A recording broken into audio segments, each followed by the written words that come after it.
Hello and welcome to Pitch Bleak, the true creative crime podcast. I'm Hayden Bevis and joining me, as always, is Chris Kennett. Welcome, Chris. Thank you very much, Hayden. This is going to be a pretty special episode of Pitch Bleak, I think, because today we are going to be investigating the demise of Brian Munich and Friends, who were an absurdist and blackly surreal comedy outfit helmed by the comedians Jason Marion and Ray Matson. Now, these guys already had a cult favourite community TV series under their belts when their stage show took the Melbourne International Comedy Festival by storm in the year 2001. And at that point, Brian Munich looked set to take over the world.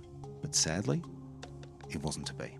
So, what happened? Was Brian Munich and Friends cut down by a higher power, or was the call coming from somewhere inside the house? On this episode of Pitch Bleak, we'll interview the co-creator of the show, Jason Marion, in order to try and answer one simple question. Who killed Brian Munich? But first, Chris, are you ready for Has It Got Legs? Is anyone ever really ready? Do you want another pitch? Is there something else that happens in Has It Got Legs?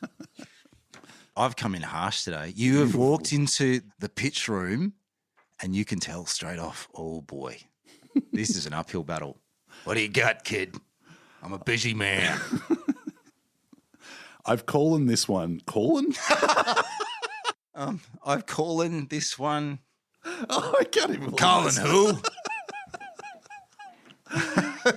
This one is called Tooth Becomes You. Now, Chris, are you aware of dentists? What are you saying? All right. Have you got a perfect set of mouth? What's happened? Like, have you had teeth pulled? Have you had wisdom teeth pulled or? No, I have not had teeth pulled. I had a wisdom tooth removed. And at the end, I was like, oh, do I get the tooth? And they were like, what? No. No. So I didn't get my tooth back. Is there a legal issue there? I don't know. Is it my tooth? It's my tooth. Not once it comes out. It's anybody's. So if I can get a tooth out of your mouth now, it's mine. And obviously, if I'm in the process of trying to get it out, there's a legal problem because that's, serious assault, right? But once it's out, I'm scot-free. It's mine. Yes.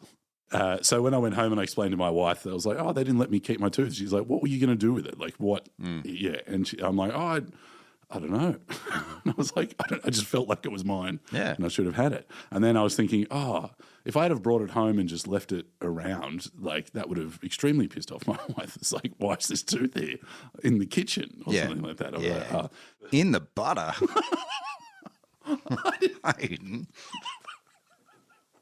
I thought it was the best place for it. Yeah. But then I was like, actually, what would be an idea? If my wife had have been like, can you get rid of the tooth? In my head, I wouldn't have thrown it in the bin. Like, I would have thought it needed a something. And then I was like, I would have buried it. And then I'm like,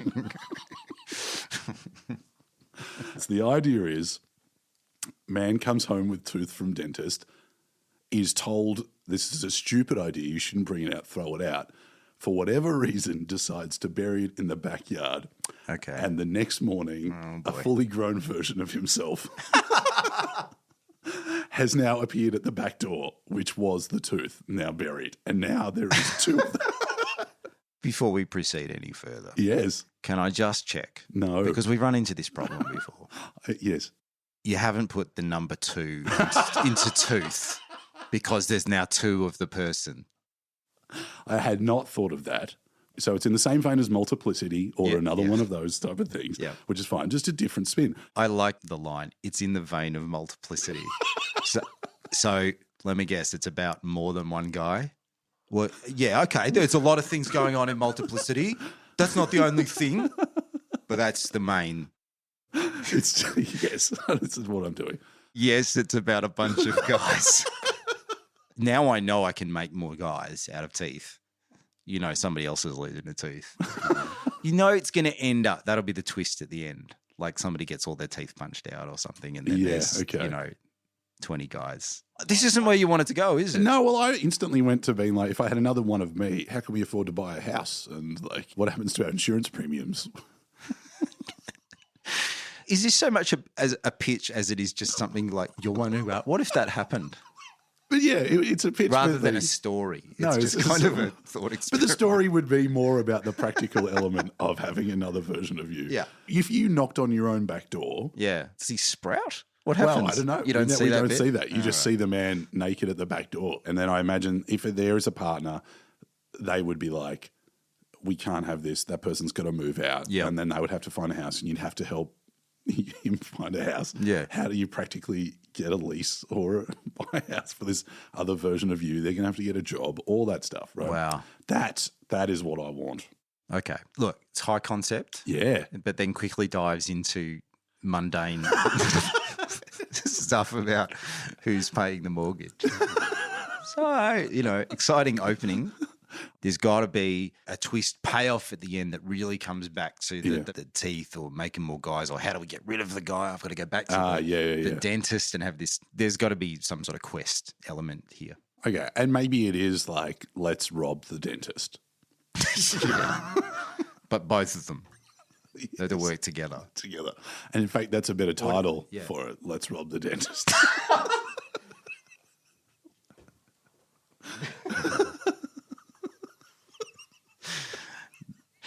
Is the main character's name Rob?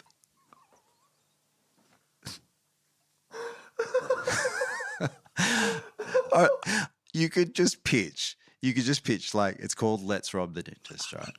The main character's name is Rob, and it's about two guys that team up to rob the dentist. You could just tell this whole thing, and then 10 minutes into this, you go, oh, did I mention the other guy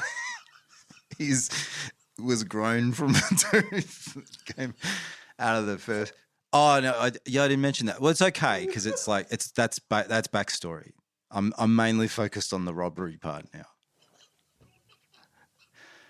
Whoa, hold up! I feel like that's kind of important. No, it's not really. I mean, yes, he's an exact clone, and they share memories and stuff, but that just makes them better at the robbery. Doesn't matter. Do they rob the dentist? Yeah. Dentists have got a lot of cash on the premises. They got drugs. All right. So it's a heist. It's a heist movie. And they're both named Rob because they're the same guy. Those Oral-B commercials, where they'd say, this man is a dentist. His name was Rob. Oh. If we named the dentist Rob, that's too much. That's the point at where I've lost believability. Now I'm out. Suspension of disbelief. Go on. All right. I'm in on the sprouting man from the tooth. You got me. Yeah. It happens off screen. Seems important. No.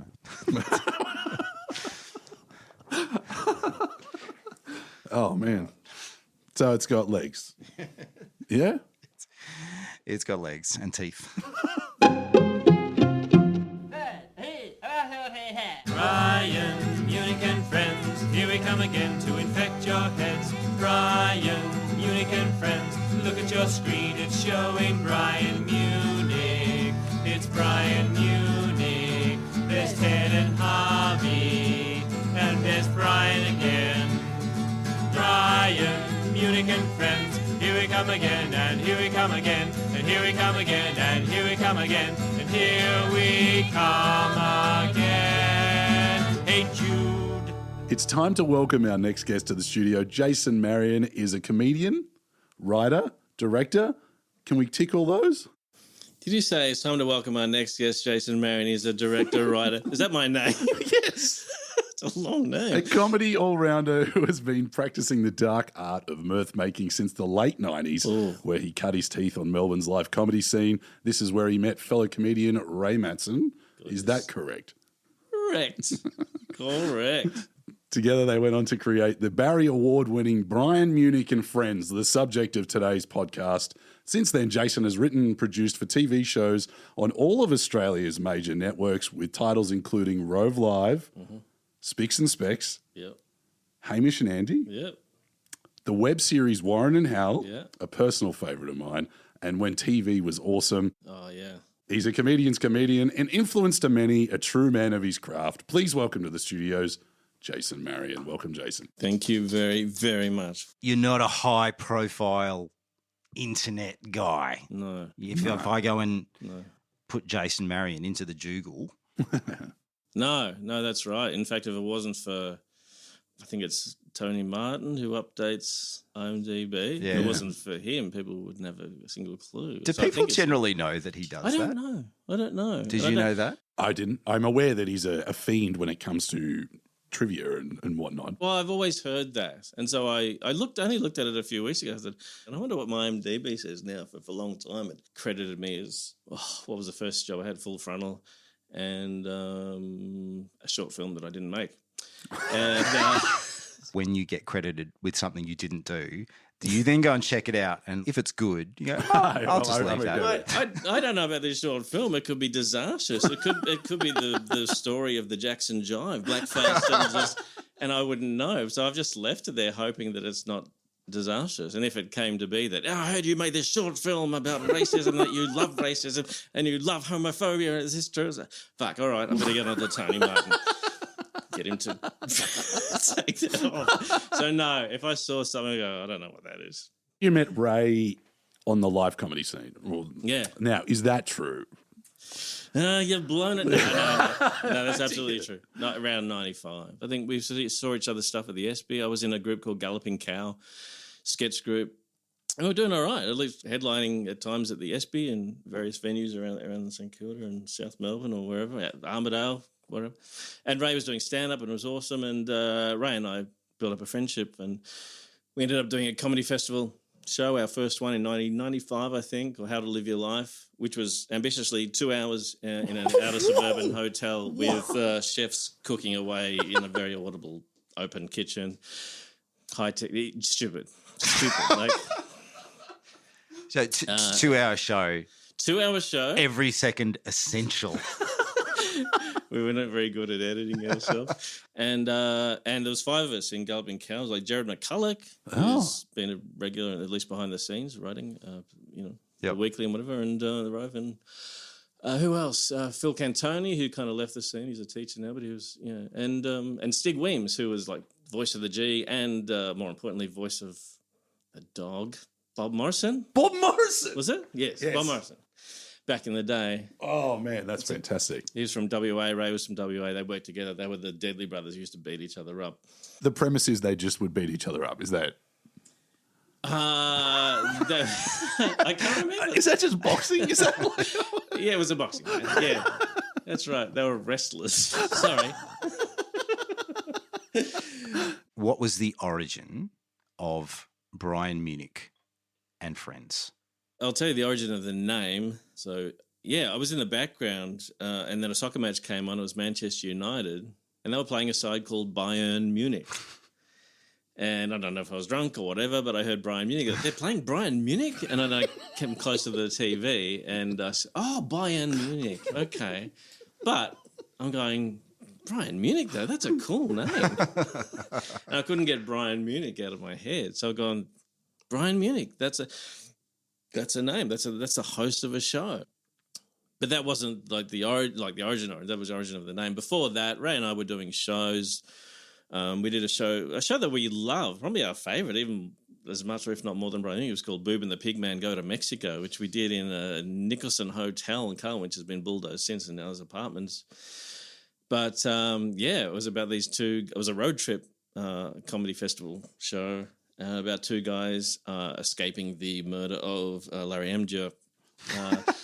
And Boo, played by Ray, and I was Pigman. The guy wore a pig mask as a hat and an overcoat and a big furry moustache. And then we did another show, maybe even before that, it was called Talking Fluff, where Ray was a host and I played all these characters. But we decided in 99 or 2000, let's make me the host and you're my sidekick. And then I saw the soccer, and so we did Brian Munich and Friends and did it on Channel 31 as a 6-7-part episode on Comic Box, played late at night. That happened pretty quickly after deciding, okay, it's going to be Brian Munich and Friends. So how did that suddenly become a Channel 31 show? We did some stuff for Lou Stom, a big part of Aussie comedy, certainly Melbourne comedy anyway. It was recording rooms, Armidale, SB. Yep. And so every comedian had their stuff on tape. So Lou was great at providing that. He was running the comic box on Channel 31 and eventually Champagne Comedy as well. So yeah, he's just gone, he was always looking for content. So he just got us to, he said, if you want to do your stuff, we'll do it on the comic box. So Ray and I started recording sketches and putting it together and recorded in his lounge room, Brian Munich and Friends, and we started, just writing sketches pretty quickly in 2000. When we recorded our introduction to the show earlier, and I described Brian Munich and Friends pretentiously as an absurdist and blackly surreal comedy outfit. Right. Now, what's your reaction to that? What's a better way of describing the style that you were doing in that show and on stage as Brian Munich and Friends? For people that don't know it today. Yeah, like people do, and they say that it's still about my comedy now, that it's black and dark and whatever. And that's true. I understand that. But at the same time, I just saw it as funny. Like, I never see dark. People say, even now when I'm writing for TV shows, they're going, I know your one. Yours the one where the guy died or the fucking guy shot himself to death. Like, all right, it was, but... It's shit himself to death guy. But I just, and Ray probably too, but we just saw it as funny. But anyway, Brian Munich, yes, it is that. It was, I don't know, Munich was kind of a parody of a parody in the wrong key. It wasn't just parody, because a kid's coming to play, it wasn't just madness for the sake of madness. We were parodying and satirizing and whatever, but it was almost like a parody of, we've seen a comedy show and go, no, that's not good enough. And we parody that, but also in the wrong key. So it's like, someone described us once, actually, it was our Channel 31 show was reviewed weirdly, and someone described it as, it's like Trout Mask Replica, but comedy.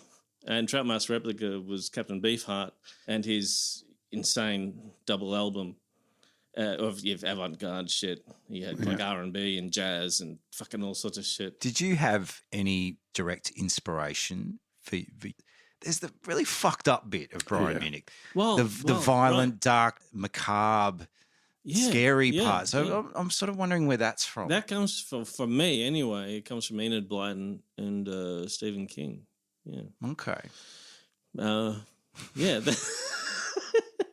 faraway both tree. one and the same. Well, when I was little, like my childhood, my parents struggled. They shouldn't have been together, and they fought a lot. And so, they fought. They drank. They threw food at each other. One didn't throw food back. I think they just, there was just, affairs and there was just stuff for me to want to disappear to my bed. I had a lovely childhood. Half of it was okay. And I played sport up until I was 18. It was all about playing for Australia in cricket or playing football for St Kilda. That's all up until 18 or whatever I wanted to do. Didn't even consider comedy, the creative world or the entertainment world. But yeah, I didn't recognize those little things like writing stories when I was little. I was escaping to my bedroom, and I, probably read Stephen King even before Enid Blyton, and I read it very, very young. I liked horror, and whether it was, this is way worse horror than what I'm experiencing, so this is cool. So I don't know, but maybe that had something to do with it. There were horrors to me in the wishing chair and the faraway tree too, like getting trapped in another land because you go to the top of the faraway tree and you're in a land and oh shit, the land is moving on. Who knows when you'll be back to your life? That horrified me. That but I really loved it. scared me as a kid as well. The idea of getting stuck up there. Yeah, and the wishing chair the same. You go to another wizard's going, that's it. Your chair doesn't have wings anymore. We can't fly back to the playroom? Like, yeah, you're done. You're in our land now. You're in the land of Dame Slap. Yeah. It's just like that. There was some horror and there was a lot of horror. I was very upset. I love horror. So Brian Munich, in a way, I don't know if there would have been. We did 3 Brian Munich shows. I don't think there would have been a 4th because it gradually became more and more horror over comedy or close to that. There was a lot of horror. There was a lot of me dressed as Ray Martin. There was still parody or whatever. It was me dressed as Ray Martin but with vampire teeth and literally eating dog food. Out of a dog bowl that said Ray, and I was, that's when I stopped being a vegetarian. I was eating dog food, and then I got, I should be eating nut meat, and so I ate some sanitary nut meat. Going, I'm going back to the dog food, and so stopped being a vegetarian as well. So nut meat. So was the TV show first, or was the us doing sketches and the TV show came first. It was like 2000 when that went out, and Lou always looking for content. I think he repeated it like 3 times. So I'd be going to Kmart and buying a fucking whatever, like a old lamp or whatever, and they'd be going, "Oh, Brian Munich, eh?" Or I'd go to a cafe and sitting across the road from my ex-wife, and the waiter going, "You know, you having lunch with here?" Fucking Brian Munich, and this is Channel 31. Yeah. So I've had more recognition that I think because he just kept replaying it, and people back then, this is obviously before streaming and whatever, were watching Channel 31 more late at night. So when did it become the stage show? So we did a fringe show first, and that was okay. It was like small audiences, and we actually had 3 people there. One of them from Token or whatever. Like shocking night as far as numbers, but they were just pissing themselves. And that's what we found a lot with Brian Munich. We'd have small audiences certainly early on, but they were all having an absolute ball, and they weren't self-conscious or going, "Oh my God, fucking there's 3 of us, this is a joke, should we leave?" No, they just sat there and got drunk and loved it.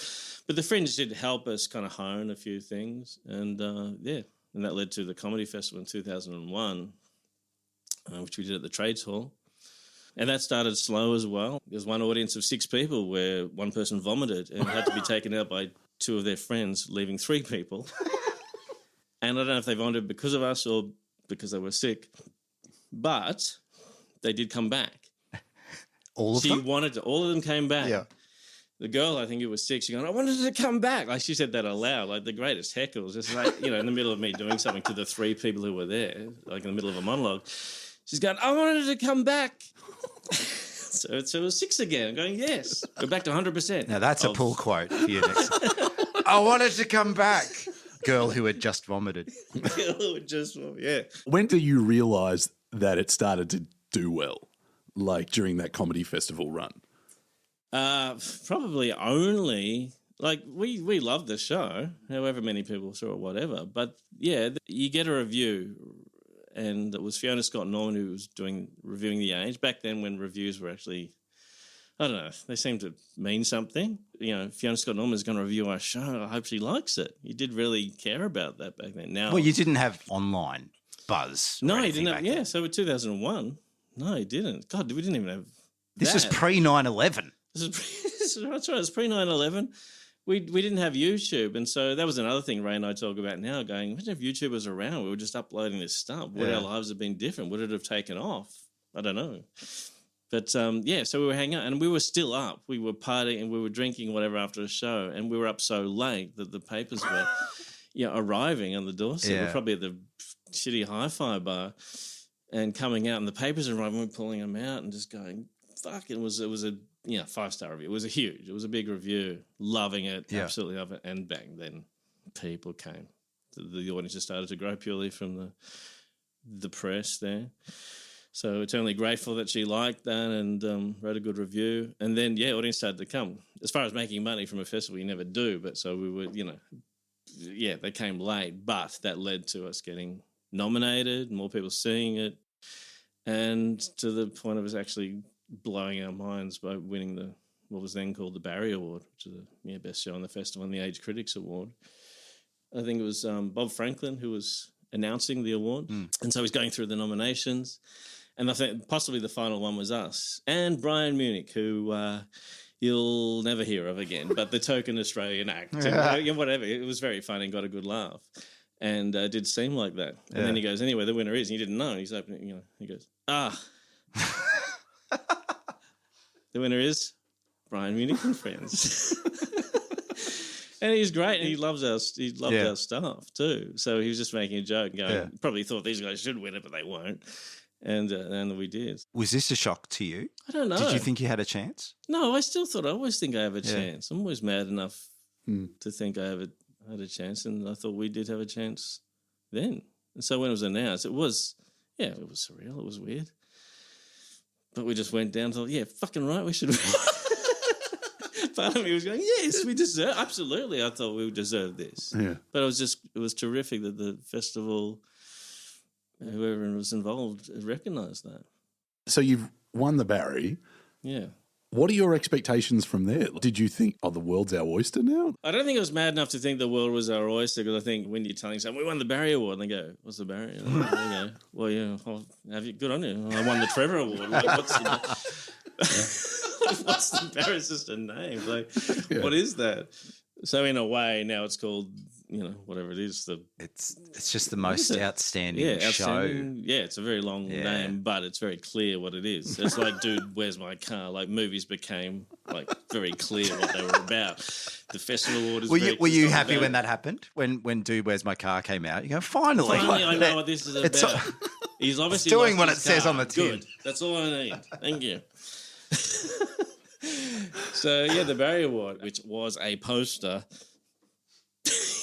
It was at least behind glass, framed behind glass. That was the award. And I remember the people at the time, the director of the festival, whatever, saying, we're going to get the little plaque on it as well. Don't worry, give it back to us. I'm going, okay, didn't have time to put it on. That's a shame. But that's all right. I'm holding up a poster. They're all around the place. Everyone gets to know. And then I take it out drunk to the car and drop it in the gutter and it smashes. And so that was where our trophy ended up. It was a poster that I drunkenly dropped and shattered it. So it was, I was left with a poster which I could have pulled off the wall. They never gave us a plaque for that. At the point where you're dropping this thing drunkenly in the gutter and it's shattering, did you have any sort of premonition about, well, that'll be a metaphor? Yeah, it could have been. Like, 7 years of bad luck kind of breaking a miracle. I think it was like, that's it. This is it. We've reached our pinnacle, which we had. You probably had some expectations that, well, this is a good thing. This is a springboard, absolutely, to go on to bigger and better things and to do more. Absolutely. What did you want to do next? What were you imagining? I think TV was the next thing. Like, I loved theatre, I and still do in a way. More like, but I've been a big TV head since I was little, watching TV, and my first laugh was watching Sesame Street when I was little. It was a beach ball talking to Guy Smiley, I think. And Guy Smiley going, what's it like being a beach ball? And the beach ball going, well, I get my kicks, And I'm pissing myself going, I want this. This is great. So, and we had people come to see the show after the review and producers. And, I remember one thing embedded in my brain was a producer go, don't let anyone else produce you. Just loving it. Do not let anyone else produce you. Like, and I was thinking, this is great. This TV person, just loves it. But I don't know what happened. Well, I do, but I still don't know. I remember clearly having meetings at the ABC. Mm-hmm. It was just me and Ray. And I don't know. It was bleak. The people we spoke to at the ABC hadn't seen the show. So back then there was head of comedy was probably Jeff Portman, and there was Andrew Friedman, and who was maybe head of entertainment or something. And so they'd heard a bit about us but hadn't seen us. So we walked into Portman's room for a meeting, and he was just looking out a window, and it was very sparse, and there was just a fish tank in there. He was like a Bond villain, like stroking a cat, except the cat had died. He was just stroking his crotch. Stroking his crotch, looking out the window, the fish tank. And, he just spun his chair around going, okay, so what have you got? I'm going, oh, well, here's the show. So we were kind of starting from, it was very cold. It was a cold call. It was basically, we could have organised this ourselves. It didn't really... Who set the meeting up? I can't remember. Maybe the person who said, don't let anyone else produce you. Okay. I'm going to send you to a guy who's never seen it and is obsessed with the past. And look, he'd made Mother and Son. He produced and directed Mother and Son, which is a great show. Mm. But unfortunately, he hadn't probably done much since then, and was obsessed with it. So he's talked about that a lot, Mother and Son. I'm going, okay.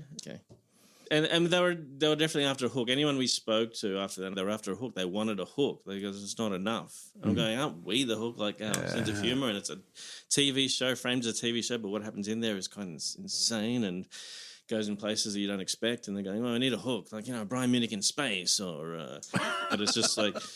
Whatever, they were after a hook that we couldn't find. We're going, where the hook? Like, we didn't get a head around the hook. We understand more the hook now, but even so, then they should have worked with us more, I think. I think if we'd had more of a collaboration, people on board with us, we may have been able to sell it. But we've got a guy who's obsessed with Mother and Son. And I was going, maybe Brian Munich and Friends, maybe Brian Munich and Son. And instead of Ray, you've got Ruth Cracknell. And instead of you, we've got, what's his name? Gary McDonald. Gary McDonald, who's a legend. So, yeah, Gary, and called mother and son and said, okay, this is insane. Good luck to you, fish in your crotch, and we're out of here. So how did you feel leaving that meeting? It's not like he said no, even though he's a Bond villain. I always thought, this is Dr. No. This is literally, he's a Bond villain and he's Dr. No because he's saying no to us. But he didn't actually say no. He's just like, it just was left. Yeah, okay. And they eventually, we had talks and back and forth and whatever. And then eventually they went with, we filled the spot. We've gone with Eagle and Evans. And Eagle and Evans were on a whiteboard. Boy. And they'd been like doing a million pilots and whatever. I don't think I ever realised that you had lost out, in a sense, to Eagle and Evans. I remember that. I remember them coming in and disappearing just as quickly. No, that's right. They had one episode series. It didn't work. Yeah. And it's not that they were bad. That show maybe didn't work, but they had some great ideas and some funny stuff. But, they've just gone, okay, ABC have called us in. Like, rather than go with us, they've just gone, go back to the whiteboard. What does that say? Eagle and Evans, half of it was rubbed off. Eagle and Evans, give them a call instead. Like, that's a real insult. You come out of that, and then were you like, I'm going to reshape the show and make the hook harder, or were you a bit like, fuck you, like it still is what it is? I don't know if I was fuck you, but I'm just a bit confused by it all. I just thought there'd be more support or more interest. And very quickly, interest wanes. Like, someone can see a show and be excited, and the crowd's going wild. Don't let anyone else produce you, and then meetings. It doesn't take long if there's a few negative meetings, or if you don't have a... I don't think we had a completely strong idea beyond that. We didn't have a B plan or C plan, so that's kind of our fault, or couldn't articulate, when they started wanting to change the look for hooks. Did you have somebody on your side? Did you have somebody working for you? No, we did feel on our own.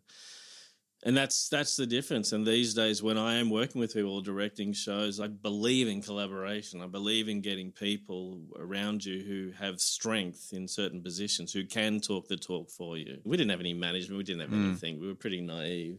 We just had two guys who loved to fuck about, and we ended up, fortunately or luckily, whatever, coming up with a funny show. So where did it go from there? You weren't writing it off straight away?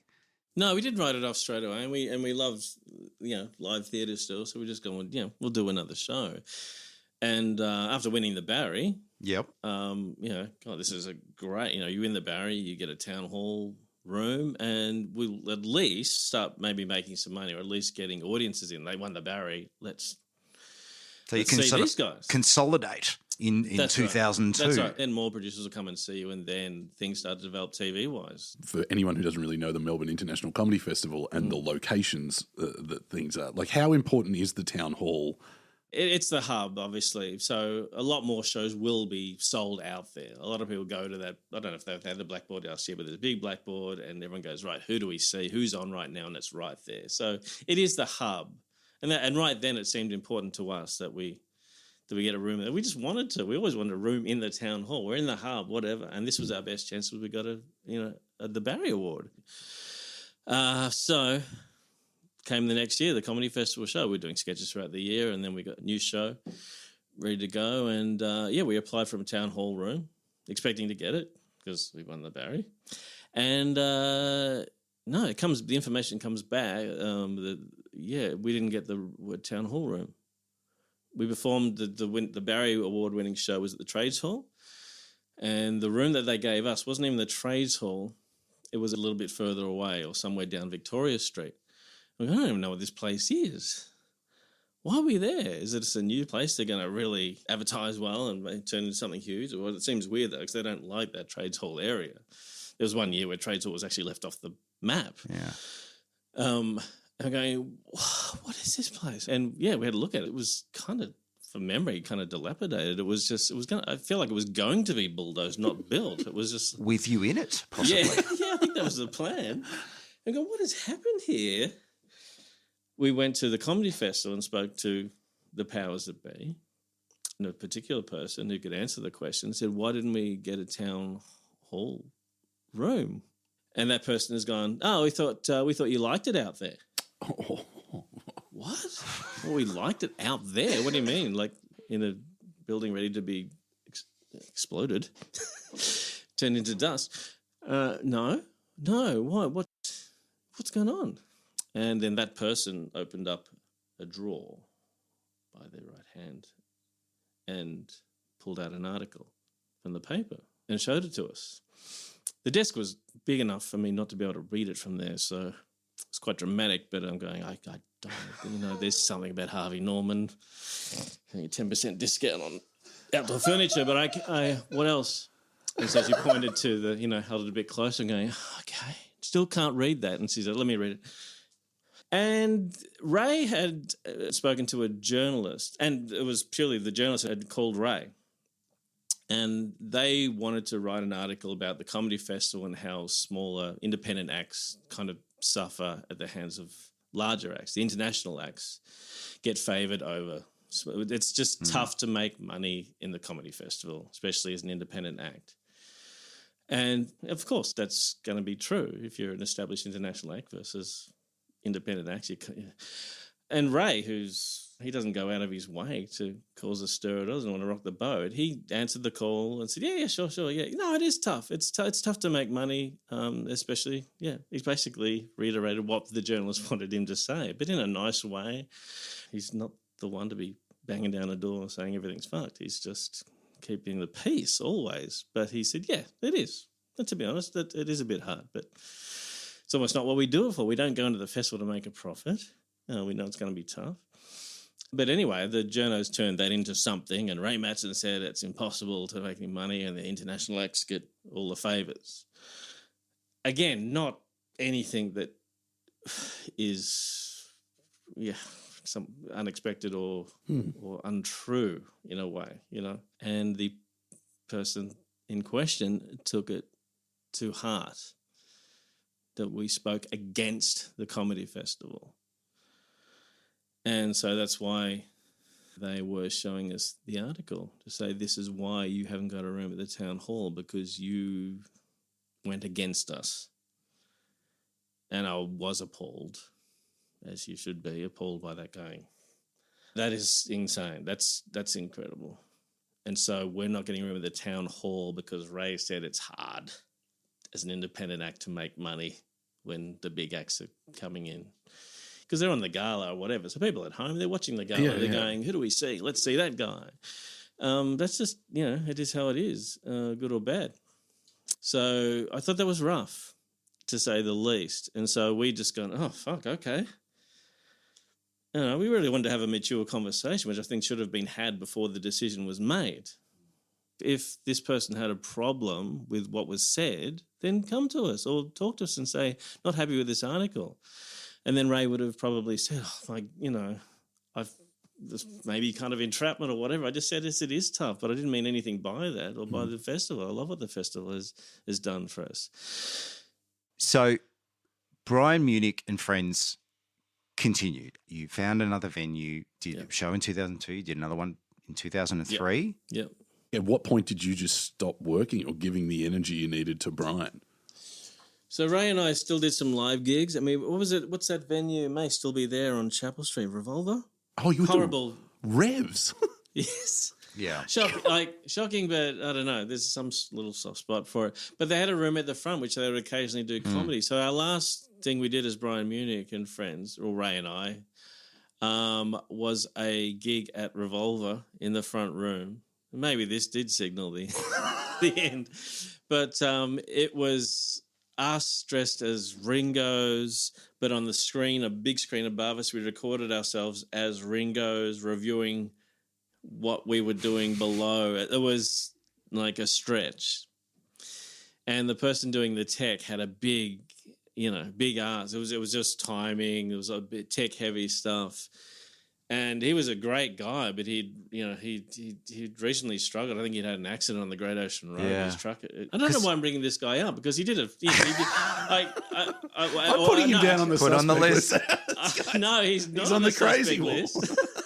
And I don't even know why I bring up he had an accident, because it wasn't, if I was in charge of tech that night, everyone would have said, have you had an accident? Because no. He did actually a good job. It was really, really tough. And that was not even the point. Like, that probably added to the humour that was out of sync or whatever. So we did that, and then we walked away from it going, I don't know if we decided there and then that this was it, but we thought, it felt like that was, let's just, And from then on, I think at the time we were both working at Comedy Inc. as writers, and then we became producers at Channel 7. And then it was just like, it was about other people, us creating. Like, I think then we found Hamish and Andy on Channel 31. It was our job to find new talent, found Hamish and Andy, worked for Rover a little later and found Carrie Bickmore. Like we came up with a news segment, and it was my job to go to Channel 10 at the time, the tower there, and just to audition people, and Carrie Bickmore was one of them. And we had this news segment, and I'm looking at these actors, comedic actors, and Carrie Bickmore, who was already on radio doing the news, and going, no, let's go with her. Like, she's just doing the news straight. It's much funnier. And sure enough, she ends up on the show, and now she's like... So you're just casually finding future superstars and Gold Logie winners. 31, I went back to 7. I thought, these guys are great. And not that it was hard, like anyone would have gone Carrie Bickmore. It was out of 2, basically. You became a chooser. I became a chooser. Wow. So at that point, you've closed off at Revs. You haven't said you haven't. This was the end of it. The end of my social life, the end of my professional life. There is somewhat of a time of death in 2005 Revs front room. That seems to be. It's a good place, the best place, really. But the wound could have been inflicted years earlier. This is what we're looking at. When you think about what might have been or what wasn't, is it hard to think about? Are you still angry? Are you still grieving? No, not at all. And like even at the time, things were annoying, like the Comedy Festival decision or the Dr. No at ABC. Temporary.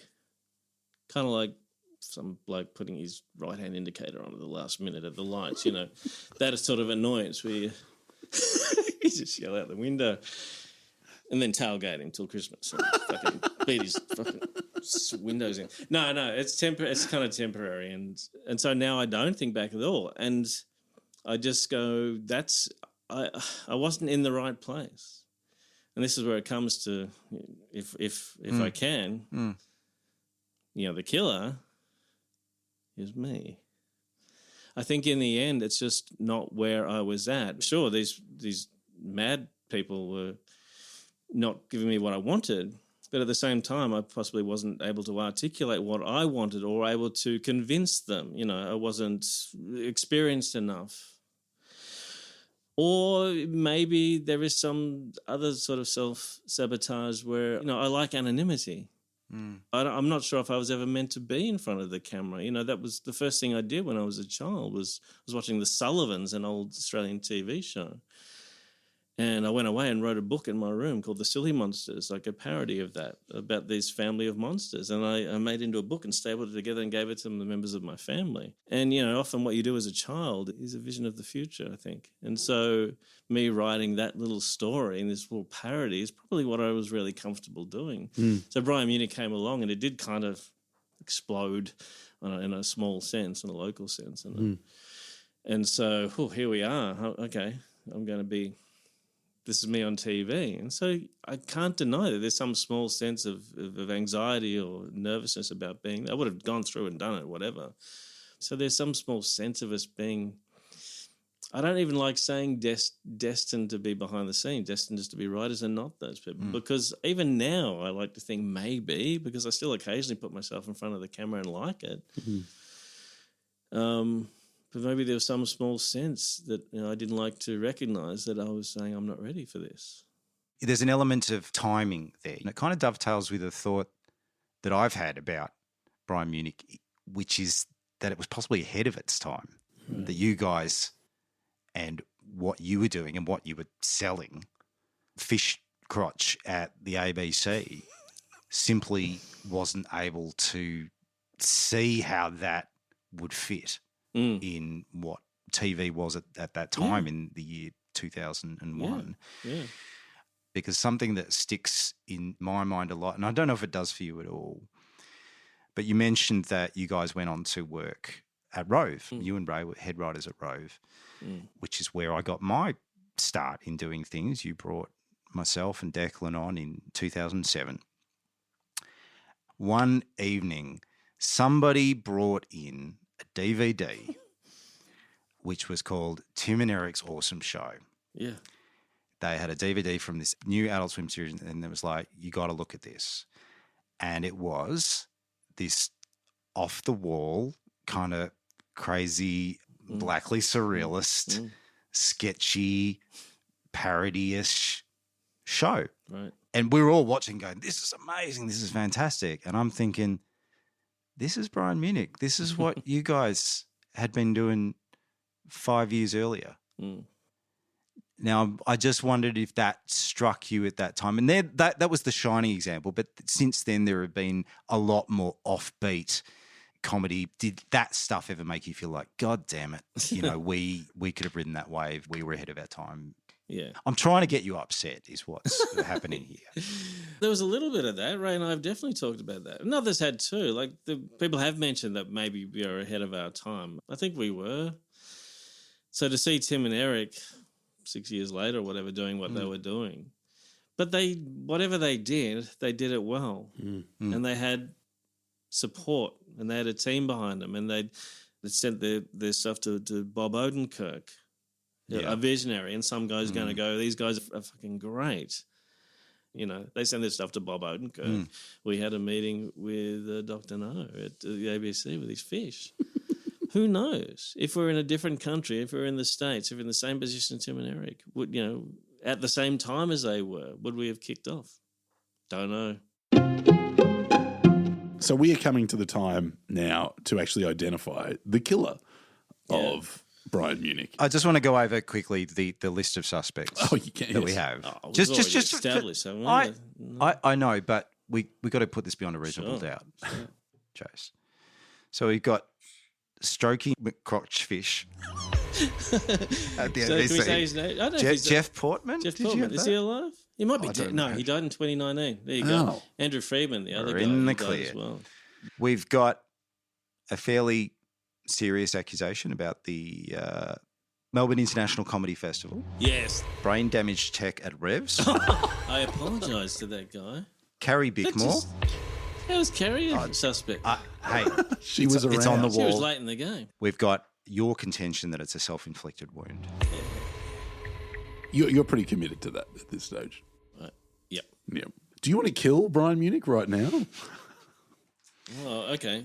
Does it mean I actually can't come back and do Brian again if I kill him now? I don't know. I don't know what the rules are with this thing. But if you What want to, what are these buttons? no, they're just all sound effects that might represent some sort of symbolic. Like a fart sound? I mean, a fart is, a lot of people fart as they go. Like, that's the body expelling their last I can tell you bit. there's not a fart on that. Oh. Do you I'm still going want to to press do my it? own button there. My own app. My fart app. The death of Brian Munich. Here we go. There he goes. He's gone. I think that'll do. Farewell, Brian. Jason, thank you very much for joining us in the studios. Thanks, Thank you. Chase. Thanks, Chris. Thanks, Hayden. And that was our chat with Jason Marion about the death of Brian Munich. Chris, thoughts? It is a genuine privilege to have been able to spend a bit of time with Jason. He has, I'm not ashamed to say, has been a bit of a authority figure, father figure. Yeah. He's my dad, is what I'm saying. He's my comedy dad, and just to get to spend a bit of time with my dad, he's so nice. Well, that's pretty good. Well, thank you very much.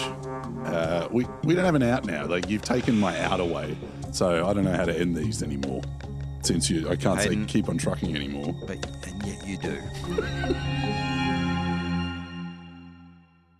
Next time on Pitch Bleak. We get to our offices. It's two separate buildings with a car park in the middle. 2-story buildings. One of them is engulfed in flames. Jesus. Engulfed in flames. Like a film sort of, like, yeah, exactly to the how you point that we are, where is everybody in that building? Shit.